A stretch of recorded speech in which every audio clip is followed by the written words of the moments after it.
Hello friends, welcome to techno science club. Welcome to polytechnic practice test number 1 Telugu medium ఉష్ణం అనేటటువంటి పాఠ్యాంశంలో మొదటి practice టెస్ట్కి అందరికీ స్వాగతం. ఈ వీడియోను పూర్తిగా చూడండి. నచ్చినట్లయితే లైక్ చేయండి, షేర్ చేయండి, సబ్స్క్రైబ్ చేయడం మాత్రం మర్చిపోకండి. Let's go into the topic.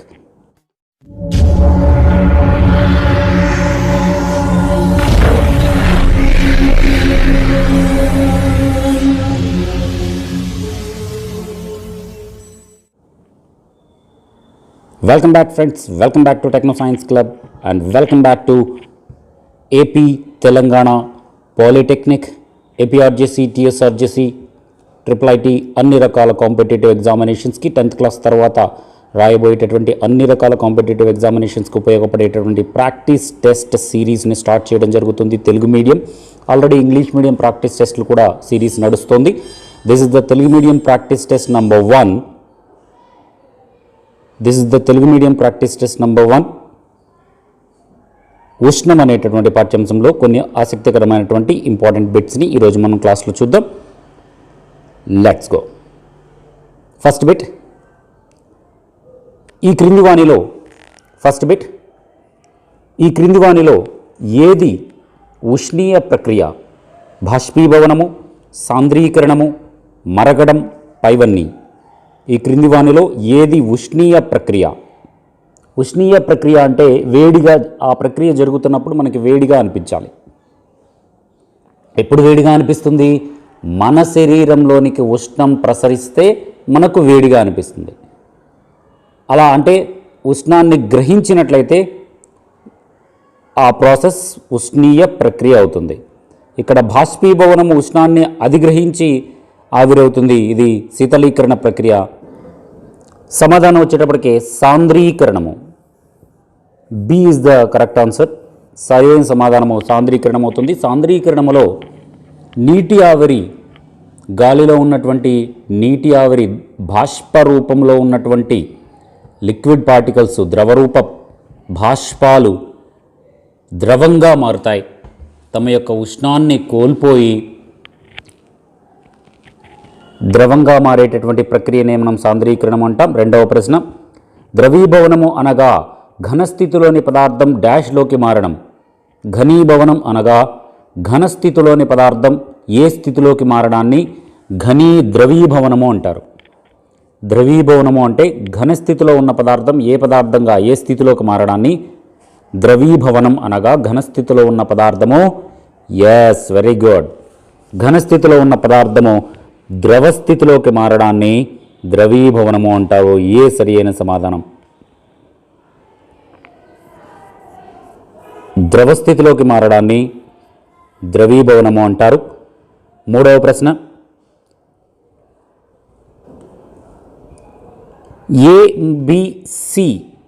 ABC అనే 3 వస్తువులు ఉష్ణ సమతాస్థితిలో ఉన్నాయి. బి యొక్క ఉష్ణోగ్రత 45 డిగ్రీలైనా సి యొక్క ఉష్ణోగ్రత ఎంత? 45 డిగ్రీలు, 50 డిగ్రీలు, 60 డిగ్రీలు, ఏదైనా ఉండవచ్చు. సరైన సమాధానాన్ని క్రింద కామెంట్ బాక్స్లో రాయగలరు.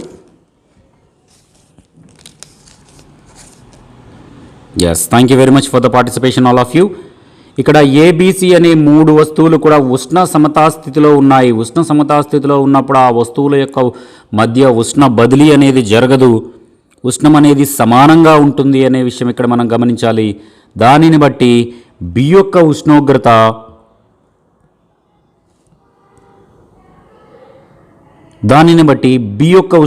45 డిగ్రీలైనా మిగతా రెండింటి యొక్క ఉష్ణోగ్రత కూడా అంతే అవుతుంది. కాబట్టి సి యొక్క ఉష్ణోగ్రత కూడా 45 డిగ్రీలే అవుతుంది. ఏ సరి అయిన సమాధానం అవుతుంది. నాలుగవ ప్రశ్న, ఒక స్టీలు కడ్డీ ఉష్ణోగ్రత 330 కెల్విన్లు.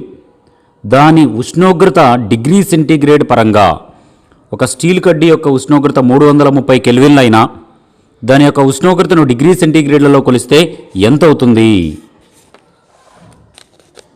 కెల్విన్లలో నుంచి డిగ్రీ సెంటీగ్రేడ్లోకి మార్చాలంటే ఏం చేయాలి? మీ అందరికీ తెలుసు.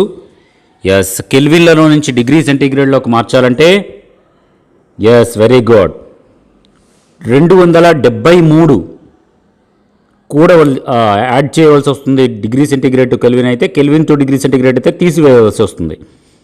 330లో నుంచి 273ని కనుక తీసివేస్తే మనకి వచ్చేటటువంటి సరైన సమాధానం ఎంత వస్తుంది? 57 డిగ్రీలు వస్తుంది, సెల్సియస్ సెంటీగ్రేడ్ వస్తుంది. B is the correct answer. 5వ ప్రశ్న, విశిష్టోష్ణము ఎస్కు సూత్రం ఏమిటి? విశిష్టోష్ణము S is equal to Q by delta T, Q delta T, Q by M delta T, M delta T by క్యూఆ. విశిష్టోష్ణం S is equal to,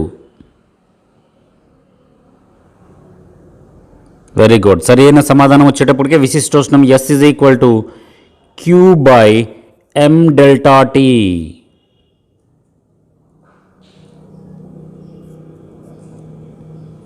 so C is the correct answer.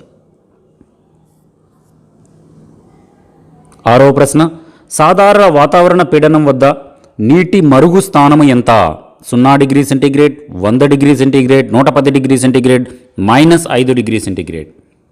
సాధారణ వాతావరణ పీడనం వద్ద నీటి మరుగు స్థానము ఎంత? సాధారణ వాతావరణ పీడనం వద్ద నీటి మరుగు స్థానము ఎంత? వెరీ గుడ్, సాధారణ వాతావరణ పీడనం వద్ద నీటి యొక్క మరుగు స్థానము 100 degree centigrade. B is the correct answer.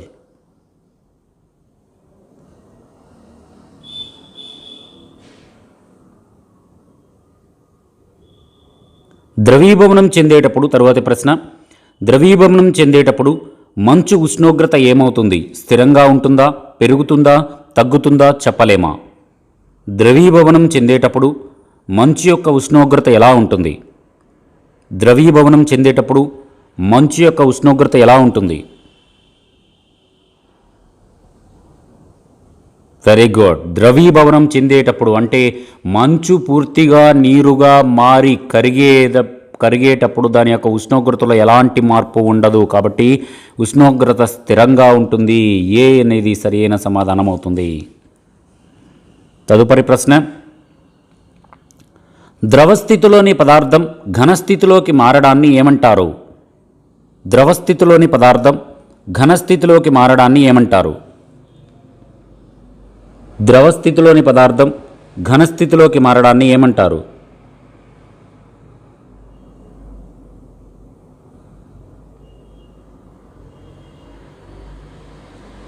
Very good, ఘనీభవనము అంటారు. ఏ అనేది సరైన సమాధానం అవుతుంది. 9వ ప్రశ్న, ద్రవస్థితిలోని పదార్థం వాయుస్థితిలోకి మారేటటువంటి ప్రక్రియను ఏమంటారు? ద్రవస్థితిలోని పదార్థం వాయుస్థితిలోకి మారేటటువంటి ప్రక్రియను ఏమంటారు? ద్రవస్థితిలోని పదార్థం వాయుస్థితిలోకి మారేటటువంటి ప్రక్రియను ఏమంటారు? సరైన సమాధానం వచ్చేటప్పటికే మరగడం అంటారు. బి అనేది సరైన సమాధానం అవుతుంది. 10వ ప్రశ్న, ఈ క్రింది వానిలో శీతలీకరణ ప్రక్రియ ఏది? ఈ క్రింది వానిలో శీతలీకరణ ప్రక్రియ ఏది? బాష్పీభవనము, మరగడం, సాంద్రీకరణం, పైవన్నీ. ఈ క్రింది వానిలో శీతలీకరణ ప్రక్రియ ఏది? వెరీ గుడ్, వెరీ గుడ్, శీతలీకరణ ప్రక్రియ అంటే చల్లగా అనిపించడం. వెరీ గుడ్, బాష్పీభవనము. బాష్పీభవనం జరిగేటప్పుడు ఉన్నటువంటి లిక్విడ్ పార్టికల్స్ ఏవైతే ఉన్నాయో, ద్రవ పదార్థాలు, ద్రవ అణువులు ఏవైతే ఉన్నాయో అవి ఉష్ణాన్ని గ్రహించి ద్రవస్థితి నుండి వాయుస్థితికి మారతాయి. కాబట్టి ఇది ఒక శీతలీకరణ ప్రక్రియగా చెప్తాము. శానిటైజర్ కూడా అలాగే. శానిటైజర్లో ఉన్న పార్టికల్స్ అన్నీ కూడా చేతిలో వేసుకోవడానికి చల్లగా అనిపిస్తుంది. కారణం ఏంటంటే ఆ పార్టికల్స్ అన్నీ కూడా మన శరీరం నుంచి ఉష్ణాన్ని గ్రహించి ఆవిరవుతాయి, కాబట్టి బాష్పీభవనం చెందుతాయి, కాబట్టి మనకి చల్లగా అనిపిస్తుంది. కాబట్టి ఇది ఒక శీతలీకరణ ప్రక్రియ, బాష్పీభవనము. 11వ ప్రశ్న, ఒక పదార్థంలోని అణువుల సరాసరి గతిశక్తి ఆ పదార్థ పరమ ఉష్ణోగ్రతలో డాష్ ఉంటుంది. ఒక పదార్థంలోని అణువుల సరాసరి గతిశక్తి ఆ పదార్థ పరమ ఉష్ణోగ్రతకు ఏ విధంగా ఉంటుంది? ఒక పదార్థంలోని అణువుల యొక్క గతిశక్తి అంటే కేఈ, కైనెటిక్ ఎనర్జీ, గతిశక్తి అనేది ఆ పదార్థంలోని ఉష్ణోగ్రతకు విలోమానుపాతంలో ఉంటుంది. అనులోమానుపాతంలో ఉంటుంది. గతిశక్తి అనేది పరమ ఉష్ణోగ్రతకు అనులోమానుపాతంలో ఉంటుంది. డి అనేది సరైన సమాధానం అవుతుంది. 12వ ప్రశ్న, ఘనీభవించేటప్పుడు నీరు డాష్ చెందుతుంది. ఘనీభవించేటప్పుడు నీరు ఏమవుతుంది? సంకోచిస్తుందా, వ్యాకోచిస్తుందా, ఏ మరియు బీనా, ఏది కాదా? ఘనీభవించేటప్పుడు నీరు ఏం చెందుతుంది? ఘనీభవించేటప్పుడు నీరు వ్యాకోచిస్తుంది. ఘనీభవించేటప్పుడు నీరు వ్యాకోచిస్తుంది. 13వ ప్రశ్న, నీటి ఘనపరిమాణము కంటే మంచు ఘనపరిమాణం డాష్గా ఉంటుంది. నీటి ఘనపరిమాణం కంటే మంచు ఘనపరిమాణం ఎలా ఉంటుంది? ఎక్కువగా ఉంటుందా, తక్కువగా ఉంటుందా, సమానంగా ఉంటుందా? చెప్పలేమా? నీటి ఘనపరిమాణం కంటే మంచు ఘనపరిమాణం ఎలా ఉంటుంది? ఎస్, నీటి ఘనపరిమాణం కంటే మంచు ఘనపరిమాణం తక్కువగా ఉంటుంది. బి సరైన సమాధానం. 14వ ప్రశ్న, ద్రవీభవన గుప్తోష్ణము L is equal to formula. ద్రవీభవన గుప్తోష్ణము L ఈజ్ ఈక్వల్ టు M/Qనా, Q is equal to M, Q/M, ఏది కాదా? ద్రవీభవన గుప్తోష్ణం L is equal to L is equal to formula Q/M. Q/M, L is equal to Q/M. C is the correct answer.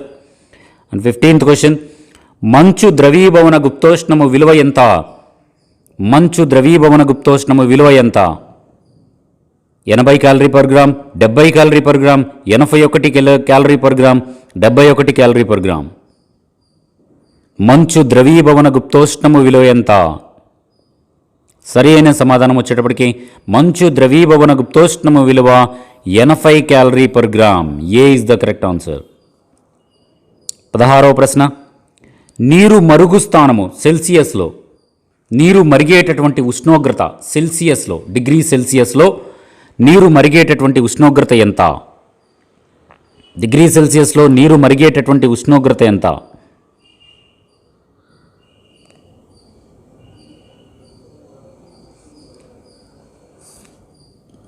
Sorry అమ్మా, ఇక్కడ 100 degree centigrade అవ్వాలి. C is the correct answer. 110 కాదు, 100 degree centigrade. నీరు మరుగు స్థానము dash కెల్విన్స్లో. ఇందాక degree సెంటీగ్రేడ్లో 100 degree centigrade అన్నాం కదా, ఇప్పుడు కెల్విన్స్లో ఎంత అంటే 373 కెల్విన్లు. ఏ ఈజ్ ద కరెక్ట్ ఆన్సర్. 373. నీటి బాష్పీభవన గుప్తోష్ణము విలువ ఎంత? నీటి బాష్పీభవన గుప్తోష్ణము విలువ ఎంత? ఇందాక మంచు యొక్క గుప్తోష్ణం విలువ చూసాం, 80 క్యాలరీ పర్ గ్రామ్ అన్నాం. ఇప్పుడు నీటి యొక్క బాష్పీభవన గుప్తోష్ణం విలువ ఎంత? సరియైన సమాధానం ఏ, 540 క్యాలరీ పర్ గ్రామ్. ఏ అనేది సరియైన సమాధానం అవుతుంది. 19వ ప్రశ్న, ఏదైనా ద్రవాన్ని వేడి చేసినప్పుడు అందులోని వాయువుల ద్రావణీయత ఏమవుతుంది? ఏదైనా ద్రవాన్ని వేడి చేసినప్పుడు అందులోని వాయువుల ద్రావణీయత ఏమవుతుంది? పెరుగుతుందా, తగ్గుతుందా, తగ్గి పెరుగుతుందా, పెరిగి తగ్గుతుందా? ఏదైనా ద్రవాన్ని వేడి చేసినప్పుడు అందులోని వాయువుల ద్రావణీయత ఏమవుతుంది? వెరీ గుడ్, తగ్గుతుంది. C is the correct answer. 20వ ప్రశ్న, పొగవలే గాలిలో తేలియాడేటటువంటి నీటి బిందువులను ఏమంటారు? బాగా చలికాలంలో బండి మీద వెళ్ళేటప్పుడు కనిపించకుండా ఉంటుంది, విజిబిలిటీ ఉండదు. పొగవలే గాలిలో తేలియాడేటటువంటి నీటి బిందువులను ఏమంటారు అంటే, వెరీ గుడ్, పొగమంచు అంటారు. పొగమంచు. D is the correct answer. గాలిలోని నీటి ఆవిరి డాష్ స్థితిలో ఉన్నప్పుడు గాలి సాంద్రీకరణం చెందుతుంది. గాలిలోని నీటి ఆవిరి ఏ స్థితిలో ఉన్నప్పుడు గాలి సాంద్రీకరణం చెందుతుంది? సంతృప్త స్థితిలోనా, అసంతృప్త స్థితిలోనా, ఏ మరియు బియా చెప్పలేమా? వెరీ గుడ్, గాలిలోని నీటి ఆవిరి సంతృప్త స్థితిలో ఉన్నప్పుడు గాలి సాంద్రీకరణం చెందుతుంది. ఏ సరియైన సమాధానం. The last question for this video. ఉష్ణం అనే పాఠ్యాంశంలో ప్రమాణ ద్రవ్యరాశి గల పదార్థ ఉష్ణోగ్రతను 1 డిగ్రీ పెంచడానికి కావలసినటువంటి ఉష్ణాన్ని ఏమంటారు? ప్రమాణ ద్రవ్యరాశి గల పదార్థం యొక్క ఉష్ణోగ్రతను 1 డిగ్రీ పెంచడానికి కావలసినటువంటి ఉష్ణాన్ని ఏమంటారు? Very good, very good. సరైన సమాధానం వచ్చేటప్పటికే విశిష్టోష్ణము అంటారు. B is the correct answer. ఇవి ఫ్రెండ్స్ ఒక ఇంపార్టెంట్ అయినటువంటి మల్టిపుల్ చాయిస్ క్వశ్చన్స్. ఉష్ణం అనే పాఠ్యాంశంలో మల్టిపుల్ చాయిస్ క్వశ్చన్స్. ఇదే ఉష్ణం అనే పాఠ్యాంశంలో ఫిల్ ఇన్ ద బ్లాంక్స్ ఇంకొక వీడియో చేద్దాం. ఇలాగే ప్రతిరోజు కూడా తెలుగు మీడియం మరియు ఇంగ్లీష్ మీడియం ప్యారలల్గా పాలిటెక్నిక్ కానీ, ఏపీఆర్జేసీ కానీ, టీఎస్ఆర్జేసీ కానీ, ట్రిపుల్ ఐటీ కానీ, ఇతర అన్ని రకాల competitive examinations 10th class base మీద జరిగేటటువంటి అన్ని రకాల కాంపిటేటివ్ ఎగ్జామినేషన్స్కి ఉపయోగపడే విధంగా ఫిజికల్ సైన్స్ మిగతా సబ్జెక్ట్స్ కూడా తీసుకొస్తాను. First physical science Telugu medium, English medium 2 సిరీస్లు స్టార్ట్ చేయడం జరిగింది. ప్రతిరోజు తెలుగు మీడియం ఒక వీడియో, ఇంగ్లీష్ మీడియం ఒక వీడియో రావడం జరుగుతుంది.